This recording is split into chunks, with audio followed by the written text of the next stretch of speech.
Okay, well, my one subscriber won my heart. Guess what I'm going to take? I think taking the Superbee is going to be a great idea. Let's listen to the exhaust note here as it starts up. How about that little exhaust note? Do you love it? Come on. Do you like it? I like it. So, we're going to take that to the car show, take some stickers with me. What everybody wants a sticker? Yeah, right. Let's get in the Dodge Charger. And, do I have any cleaner in this thing? Let me check something out here. And the car show adventures begin on Ice HTV. And yep, so I thought, you know what? Oh well, we'll just go ahead and have some fun in the car, even though these tires aren't the best in the cold weather, but whatever. I think the Mopar theme's a better way to go. What do we do? Change my hat out. I've got the Charger hat on. It's pretty incredible on how I came back to Dodge car side because of the Dodge Charger. That's really where I came from, because I had the Mopars back in the 80s, in the early 80s, mid 80s, and gotta close the door. Oh, good. Nope, that's the wrong one. So see here if I get all this stuff going on. Where's the kid? Kid's still here? Yeah.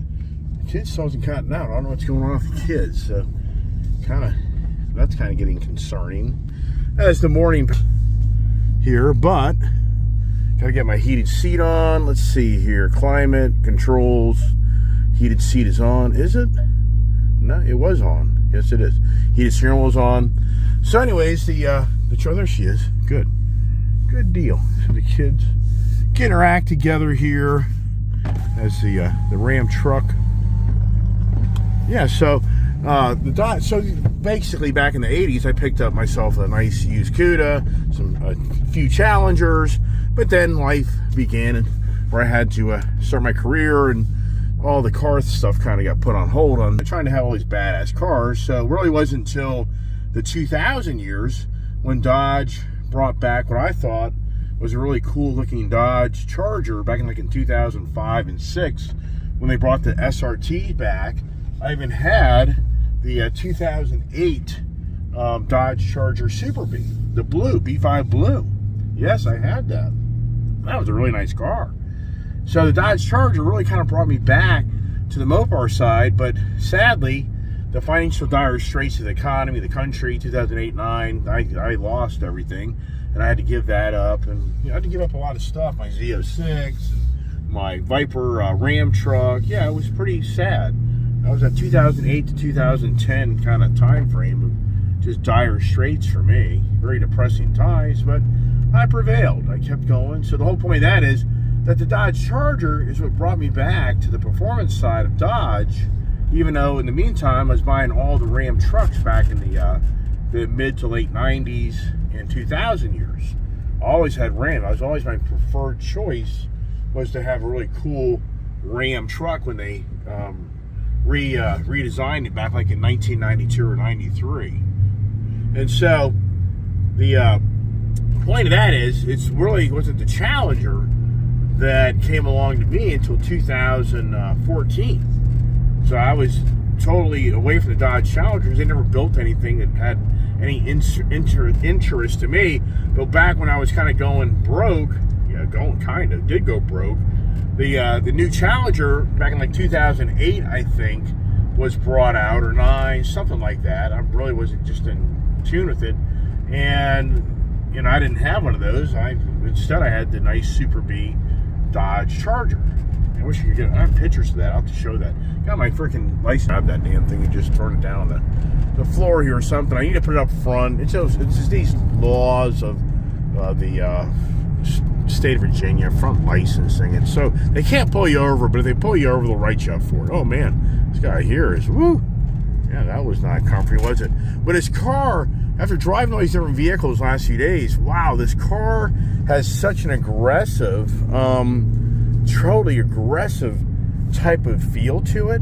The steering, and I'm not even the performance side of this thing. And the thing is, like in a day-to-day, to go to the drive modes and go to the performance side, I'm not really going to be able to connect because it's just too cold out. So now the back end is going to bust out if I don't turn back on. Stability. So for me today, it just isn't going to be ideal to be getting down the road. Oh, great. So you get a whole line of cars on a Sunday morning, and that guy there is just moseying along. So it'll just be a whole pack of cars. Oh my gosh. Sunday morning, and this road is like getting up and going to work on a Monday morning. This would be unbelievable. Wow. Jesus Christ. Dodge Charger. I've always been a Dodge Charger fan, even though back in the 80s and the 70s, when don't get me wrong, I'm not talking about the 60s Dodge Charger, but when Dodge released that 70s Dodge Charger, to me, I was just never a fan of it. So I don't know if the kid's gonna get that or not. She could, because that truck is so fast, but does she? Nope, she didn't do it. Oh well, it's one of those days, just tons of traffic. Unbelievable in today's world on Sundays. Sundays used to be the day, go to church, rest day. Does that exist anymore? Sunday's about going shopping. Sunday's about going to events. Sunday's about traveling. I mean, it really is. That's where we are in society more than ever in this country. I feel that the amount of people who go to church anymore are saying, like, look at you. I'm like, right, I don't disagree. Look at me.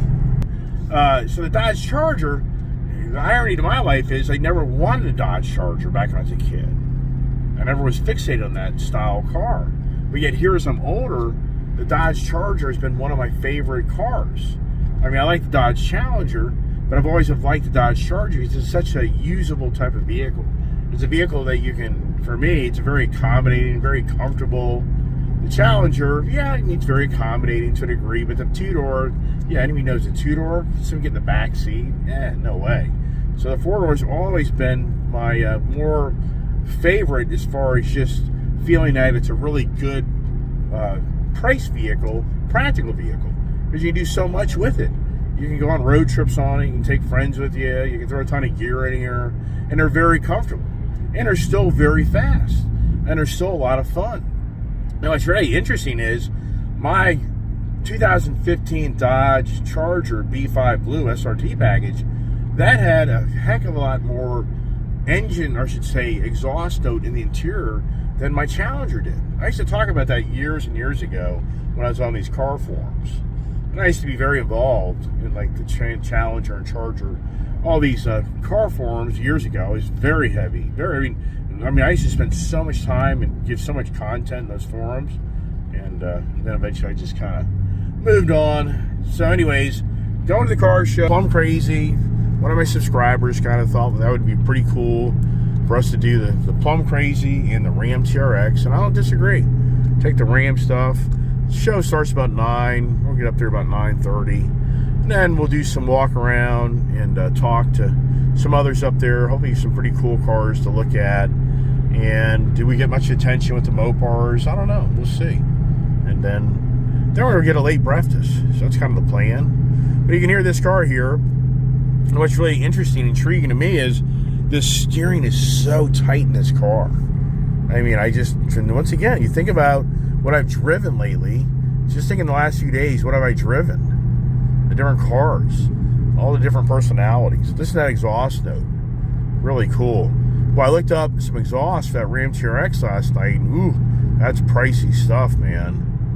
I mean, that's pricey. You're talking $1,500, $1,800 catback systems.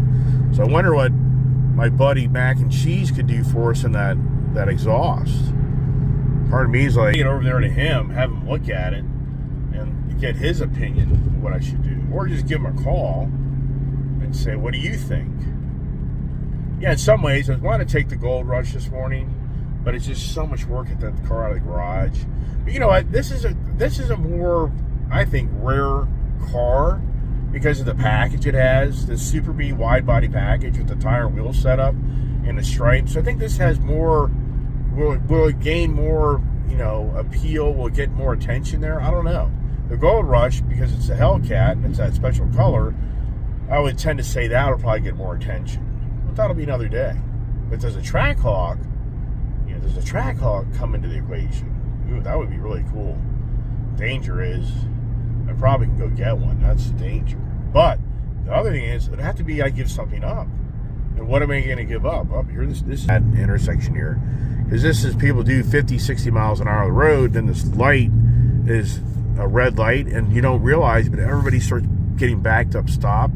And this is so many people have rear end accidents here. It's really bad. But here's Sunday morning. I'm going to tell you what, it's a sunny Sunday morning, and people are heck bent to get out and go have some fun. They really are.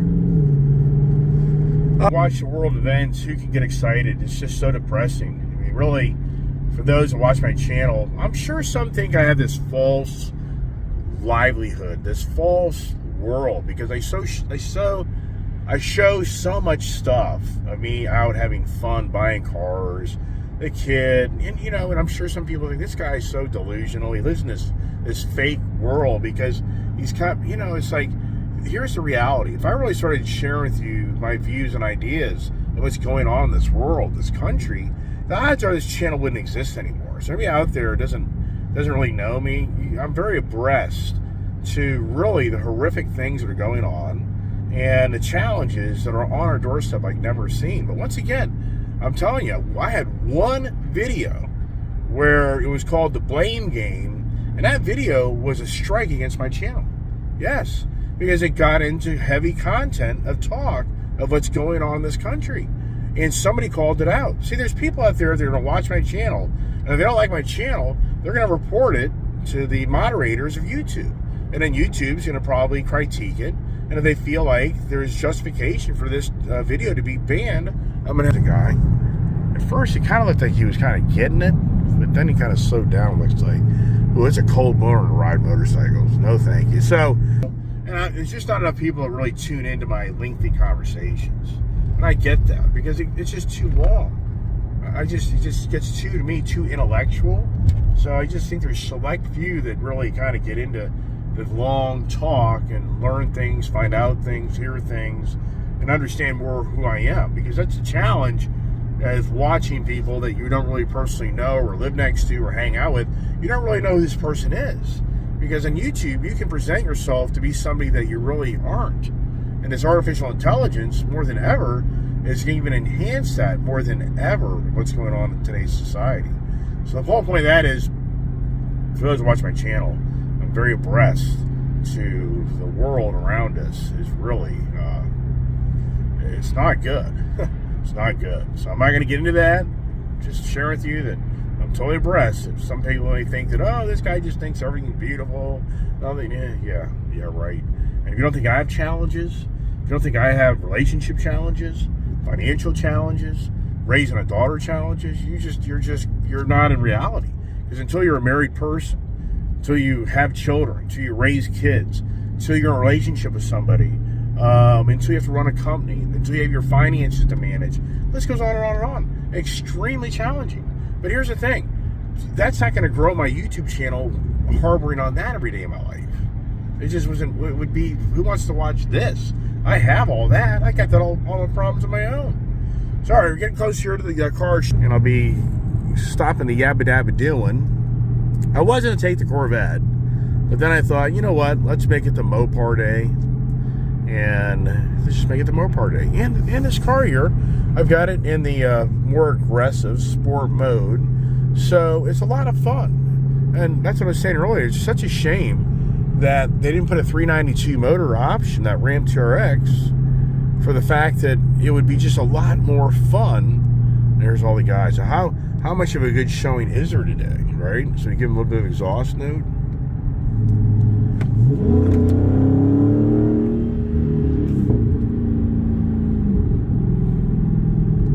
And this thing here, see, for me, you don't get that exhaust note like you think you should. I just don't hear it. But my daughter claims that you do get it. But there was a perfect example of where if this thing just didn't kick down, this thing should have kicked down one more gear. And that's the key to these cars, really getting them to take off. Big old pothole here. And so here's the group. It's usually this car meet. Anybody here? It's Leesburg, Virginia. Flores Decor. Just look it up. Flores Decor, Leesburg, Virginia. Give you the address. And here's the kid right behind me and the Ram Truckee. And so come on up. It's a nice show. And you can get intimidated. Years ago, I just kind of do a drive-by. I just didn't know the people. So it's quiet though. It's a cold day. So this is one of these days where it's a cool day. But there's the O.J. Simpson vehicle, my buddy. Yeah, it's cool. There's the Mopars. There's Gary. So there's the Mopar boys and girls. So maybe we'll do, I don't know, what could we do here? I usually like to be on the back side here. Get some attention. Man, potholes sitting in this freaking place, man.